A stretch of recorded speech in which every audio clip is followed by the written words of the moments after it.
기본에 관한 질문 더 드려야 되겠습니다. 아까 산업화된 먹거리 말씀하셨는데 보암직하고 먹음직한 게 왜 우리 몸에 자연과 이렇게 위배되는지요? 시금치를 예를 들어 봅시다. 시금치를 사러 갔어요, 마트에. 어떤 시금치를 사세요? 색깔이 좀 튼실한 거, 색깔 좀 짙은 거. 짙은 거. 예. 그리고 잎은 좀 풍성하게 큰 거. 예. 모든 푸른잎 채소는요. 보암직, 먹음직하기에 상품성이 있으려면 농민들이 갖고 있는 비법이 있어요. 뭘까요? 비료. 예, 비료 중에서도 질소 비료. 요소 비료를 많이 주게 되면요.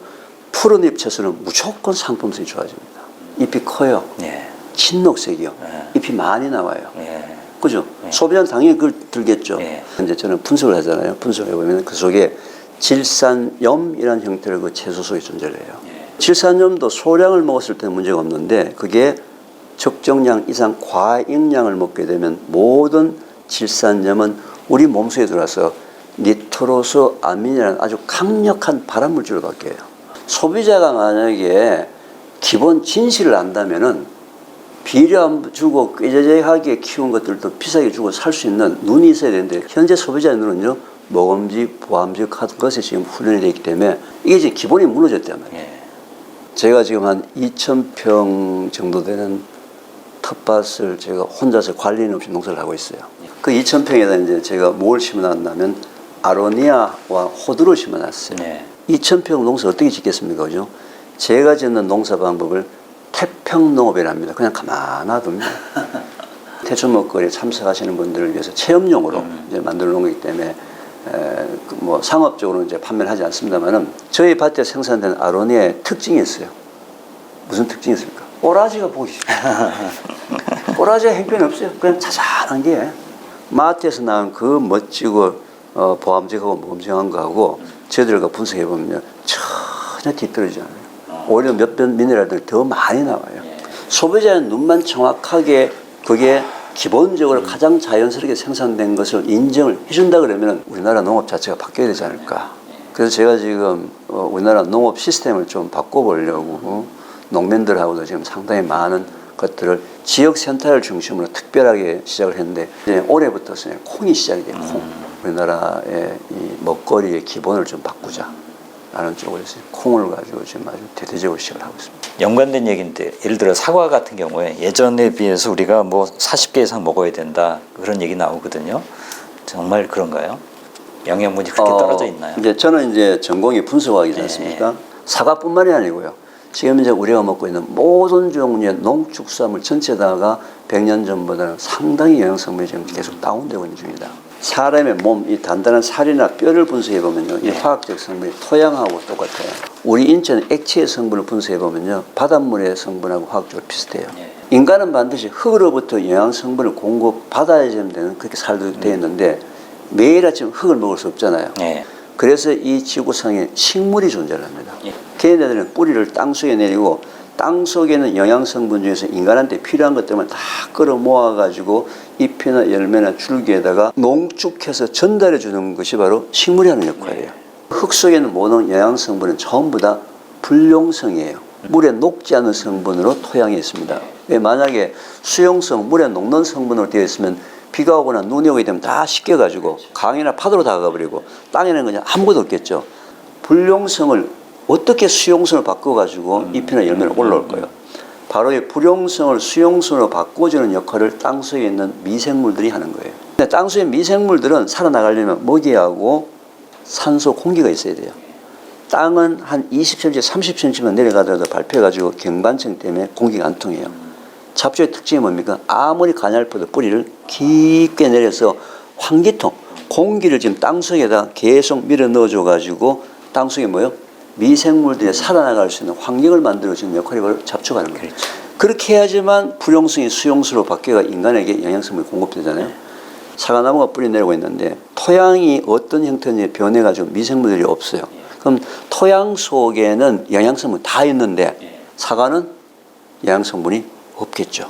토양 상태에 따라서 다 다른데 지난 100년 동안에 우리 전 세계 토양이 엄청나게 변했죠. 미생물이 죽는 쪽으로 변한 거죠. 화학 농약 중에서도 살충제, 살균제가 아니고 제초제. 제철이는 땅에 있는 풀을 죽이려고 이 잔존 기간이 길어요. 그 긴 동안에 누굴 죽여요? 미생물들 다 죽이는 거예요. 미생물 다 죽이게 되면은 거기에 아무리 좋은 영양성분이 있다 하더라도 과일나무 쪽으로 영양을 못 올리죠. 책에서 색깔 있는 채소 과일 말씀하시는데요. 색깔이라는 건 어떤 관계가 있나요? 토마토 색깔이 빨간색인지 아세요? 토마토의 빨간 색깔을 이제 라이코펜 성분이라고 해요. 그 속에. 네. 그러니까 토마토 속에 사람이 스트레스를 받았을 때 생기는 활성산소를 중화시키는 중화제가 들어있어요. 예.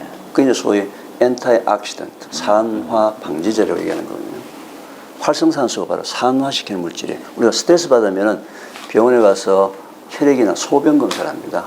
그 속에 활성산소의 농도를 측정해요. 예. 그래서 많으면 스트레스 받을 건지 되거든요. 이 활성산소는 산성이에요. 예. 산성을 중화시키는 화학적 중화시키려면 알칼리가 있어야 되잖아요.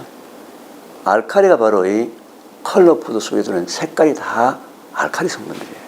색깔마다 성분은 다 달라요. 예. 빨간색은 라이코펜, 보라색은 안토시아닌, 다 다른데 기능은 같은 기능. 무슨 기능이요? 항산화 기능. 그래서 컬러푸드는 다양하게 먹으면 먹을수록 좋은 거예요. 예. 미국 암협회에서는 지난 한 40년 동안에 공식적으로 5 a day, 하루에 5가지 색깔을 갖고 있는 채소나 과일을 먹으면 절대로 암에 걸리지 않습니다. 라는 것이 이제 미국 암협회의 공식 구호입니다. 현미도 관련해서 말씀해 주셨는데 태초 현미식 이게 어떤 건가요? 이제 현미가 다들 좋다고 그러잖아요. 현미가 왜 좋은지 혹시 이해하세요? 영양소가 더 많아서. 그렇죠. 당연한 거예요. 현미라는 것은 이제 벼의 그 껍질, 왕개 같은 거 껍질을 살짝 벗겨내고 난 다음에 있는 그 성분인데 그게 워낙 식이섬유도 거칠잖아요. 그러니까 이걸 이제 자꾸 깎아내가지고 뭐 5분미, 7분미 숫자가 늘어나면서 자꾸 한 껍질 더 벗겨내는 거예요. 영양학적으로 본다면 현미를 100으로 보면요. 100미는 5밖에 안 돼요. 예. 95를 깎아낸 거예요. 100미를. 생명적으로 본다면요. 현미는 물에 넣거나 물을 주면은 싹이 트요. 예. 백미는 물을 주거나 흙에 집어넣으면 어떻게 해요? 죽어버려요. 썩어버려요. 그러니까 당연히 현미가 백미보다 영양가가 뛰어나잖아요. 예. 사실이죠. 예. 그래서 다 현미가 좋다고 해도 몇 개 먹고 있다고 좀 자신있게 얘기한 거예요. 예. 근데 현미를 비롯해서 어떤 건강한 음식이라도 먹었던 음식이 내가 먹어서 내 장에 들어와서 소화 흡수되지 않으면 다 독이에요. 소화 흡수되지 않으면 어떻게 되죠? 계속 대변을 타고서 변을 타고서 항문까지 해서 바깥까지 나갈 때까지 어떻게 될까요? 계속 썩는 거예요. 근데 사람의 초점이 뭐예요? 1차원적인 질문. 이게 좋은 음식이냐? 건강한 음식이냐? 에만 지금까지 초점이 맞춰져 있었지. 그 영양가, 네. 현미 바깥에 그 영양가가 전부 다 내 몸속에 흡수가 되었느냐? 아니면 흡수가 안 되고 변하고 같이 계속 장수에서 계속 썩는 거냐? 거의 대개가 썩히고 있어요. 그 사람 특징이 뭔지 아세요? 자기 방귀 냄새나 변 냄새가 지독합니다. 입하고 항문은 후 불면은 바람이 지나간 튜브예요. 그렇죠. 예. 그죠? 예. 그럼 우리가 입으로 먹었던 음식의 영양 성분이 어디로 들어올 거예요? 대문이 있어야 되겠죠. 예. 대문이 어디예요? 장이에요. 장의 대문이 크게 있으면 안 되겠죠. 아무거나 들어오면 안 되니까. 장의 대문이 있는데 바로 뒤가 혈액이에요. 나쁜 게 들어가지고 혈액수로 확 돌아가게 되면 바로 죽어버리잖아요. 그래서 면역세포가 장에서 겹겹이 보초를 씁니다. 우리 인체의 면역세포의 약 80%가 장에 존재해요. 우리가 일반적으로 먹는 현미, 탄수화물이라고 그러죠. 그래서 탄수화물 덩어리가 커요. 그게 이제 소화 과정이에요. 왜? 포도당 자극이 돼야지만 틈을 삐짓고 안으로 들어갈 수가 있는 거예요. 문제는 먹었던 현미가 조각 나지 않으면은 현미 덩어리면 통과를 못 하는 거야. 못하고 어떻게? 그대로 장 속으로 같이 운동을 하는 거죠. 그래서 태초 먹거리 학교에서는요, 현미를 굉장히 추천을 해요. 현미를 먹으려면 먼저 태초 먹거리 학교에 가지고 자격증을 받아야 돼요. 현미 먹는 자격증 그냥 말로 쉽게 표현하면요, 50번을 씹어야 한다. 50번을 안 씹으면 무슨 일이 벌어질까 한번 봅시다. 탄수화물 분해하는 효소 아밀라제는 효소가 말이죠. 위에서는 아밀라제가 한 방울도 안 납니다. 탄수화물 분해 효소 아밀라제가 어디에만 나올까? 침 속에만 있어요. 침은 언제 나와요? 씹을 때만 나옵니다. 네. 자, 그러면은 현미를 제대로 안 씻고 그냥 먹었다? 그럼 탄수화물이 위 속에 들어가서 2시간 동안 여기는 위는 뭐 하는 거예요? 죽을 만드는 게 위예요. 2시간 뒤에 찔끔찔끔 장으로 내려보는데 역시 뭐예요? 탄수화물이에요. 이게 지금 현재 기본을 무시한 거예요. 우리 인체의 기본은 소화가 기본인데 그렇죠. 그저 건강 정보만 따져다 보니까 뭐가 좋으냐 1차원적인 정보가 지금 우리나라에는 홍수예요. 홍수. 이게 지금 사람 건강을 굉장히 나쁘게 하는 거예요.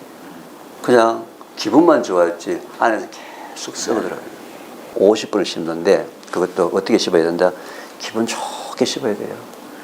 의무적으로 50분 씹으면 그거 안 돼요. 그거 차라리 안 먹는 게 좋아. 근데 아무리 제가 이런 교육을 하고 하더라도 50번을 씹는 게 가능해요? 불가능해요? 이건 엄청난 고통이에요. 수십 년을 그렇게 안 했는데 밥을 먹을 때 아까 저희가 오색 샐러드를 먼저 먹자 그랬잖아요. 아무리 밥을 빨리 먹는 사람도 그 야들야들한 양상추 안 씻고 먹고 먹으러 넘어가요? 안 넘어가요? 안 넘어가지. 밥을 먹기 전에 먼저 오색 샐러드 한 접시를 가지고 그동안에 자기한테 불편했던 씹는 훈련을 최소한도 6개월에서 1년간 해야 되는 거예요. 천천히 먹으면서 그걸 자기가 즐기는 습관을 키우는 게 더 중요한 거예요. 그 다음에 이제 현미 밥을 할 때 저는 꼭 통들깨를 넣으라고 합니다. 통들깨 씹으면 터지는 소리가 타닥타닥 소리가 들려요. 통들깨가 들어갔기 때문에 고소한 맛도 있죠. 그 다음에 오메가3도 있죠. 통들깨의 섬유질이 리그닌 이래가지고 굉장히 장 건강에 좋은 건데 통들깨 타닥타닥 터지는 소리가 안 들릴 정도까지 씹으면 한 40번을 씹는 거예요. 그렇게 해서 올바르게 먹는 방법을 알려드리고 또 올바르게 자기 몸의 생활 습관이 바뀌는 거. 실제로 이게 우리 몸의 기본이란 말이죠. 그죠? 근데 이 기본이 지금 다 무너졌거든요. 왜 무너졌어요? 빨리 밥 먹고 돈 벌러 가야 돼요. 그죠? 밥 먹는 시간이 아까워. 주부가 지금 바뀐 거예요. 이 말씀 듣고 보니까 우리가 막연하게 알고 있었던 현실을 아주 그 본질을 명확하게 밝혀주시고 무엇을 놓치고 있는지를 다시 한번 일깨워 주십니다. 이제 마지막 질문입니다만 무료로 강의를 하시고 어떤 소명을 가지고 하시고 계시거든요. 어떤 때 또 보람을 느끼시면서 일을 하시는지요? 우리나라 통계를 보시면 돼요. 현재 우리나라의 인구 10만 명당 45명의 대장암 환자가 있습니다. 전 세계 184개국이 있거든요. 184개국 중에서 대장암 환자 많기를 한 몇 등쯤 할까요? 전 세계 1등이에요. 근데 더 충격적인 사실은 대한민국에 살고 있는 남자가 여자보다도 발병률이 2배가 더 높아요. 더 제가 가슴 아픈 통계가 뭔지 아세요? 20대에서 40대 연령에 있는 사람들의 젊은 사람들의 연간 대장암 발생률이 전 세계 1등입니다. 지금 무너지고 있어요. 우리 다음 세대가. 현재 우리나라에 인구 10만 명당 77명의 결핵 환자가 있어요. 몇 년 전 통계입니다만. OECD 국가 중에서 몇 등쯤 할까? OECD 34개국 중에서 결핵 환자가 제일 많은 나라가 이 대한민국입니다. 결핵은 누가 걸린지 아시죠? 못 먹고 영양실조 됐을 때 면역력이 떨어질 때 오는 병이 전부 다 결핵이에요. 더 가슴 아픈 것은 결핵으로 사망한 사람 숫자가 지난 20년 동안에 한 번도 1등을 빼앗겨 본 적이 없어요. 여성 자살률 1등이에요. 청소년 노인 자살률 1등이에요. 자, 이런 통계가 지금 우리 대한민국의 현 주소인데 다들 겉으로 나타난 모습만 지금 보는 거예요. 저는 다음 우리 사회대가 이끌고 갈 미래에 대해서는 굉장히 좀 걱정을 합니다. 그래서 지금 태초먹거리학교의 이제 초점은 실제로는 우리 10대, 20대, 30대가 초점이에요. 또 제 전공이 마침 또 분석과학이라는 전공을 했고 또 음식에 대해서 연구를 많이 했기 때문에 좀 더 합리적이고 근거 있는 얘기 그리고 좀 대안 제가 뭐 하고 싶어서 한 게 아니거든요. 저희 가정의 아픔을 겪으면서 운명적으로 할 수밖에 없는 제가 꼭 해야 될 사명이다 라는 생각이어서 이제 이걸 하고 있고요. 우리가 웰빙이란 말을 한 지가 오래됐습니다. 그리고 어느 정도 경제적 여력이 있으면 다 건강에 많은 관심을 기울이고 몸을 챙기는데 우리가 얼마나 중요한 것들을 다 빠뜨리고 기본을 무너뜨리고 있는지 오늘 새삼 깨닫게 됐고요. 이 안에 오늘 말씀으로 다 담아내지 못한 중요한 이야기들이 담겨 있습니다. 여러분 책으로 함께 하시면 도움이 될 것 같고요. 오늘 귀한 시간 내주셔서 고맙습니다. 고맙습니다. 오늘 5번째 이야기 이것으로 마무리하겠습니다. 네, 감사합니다.